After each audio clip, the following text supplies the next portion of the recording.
I moved into the apartment because it was unnaturally cheap. The agent hesitated when I asked why.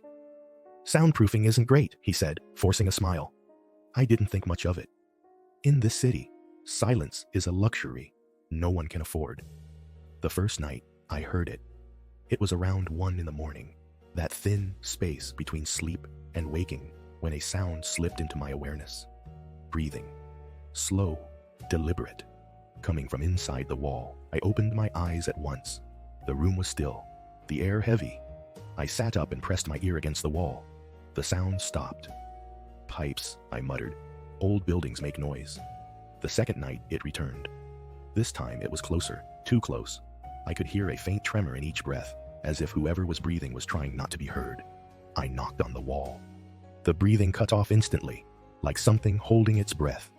That was when unease crept in. By the third night, I couldn't sleep. Every time I turned off the light, the breathing started. When I felt afraid, it grew rapid and shallow. When I calmed myself, it slowed. I put on headphones, turned the volume all the way up. But the sound didn't fade. It wasn't coming through my ears. It was coming from behind my thoughts. I called maintenance. The manager checked the pipes, tapped the walls, and shrugged. Old building, he said. You're overthinking it. As he left, he paused and looked back at me.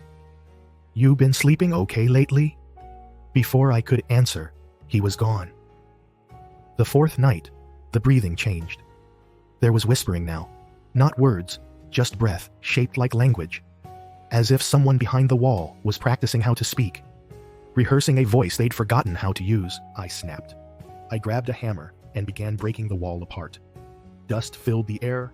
Each strike made the breathing louder, faster, frantic, right next to my ear. My heart pounded so hard it hurt. But I couldn't stop. And then I saw it. Not a corpse, not a creature. A mirror. Embedded inside the wall. In it, I saw myself.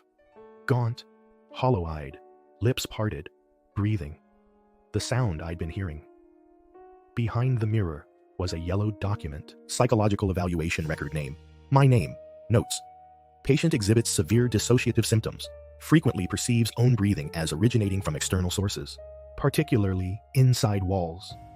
I collapsed to my knees. The breathing in the room slowly synchronized with my own. And then I remembered. This wasn't the first time I had lived in this apartment. It wasn't the first time I had heard the breathing. Last time, I chose to forget. The wall closed in around me. In the darkness, only one person remained, quietly breathing.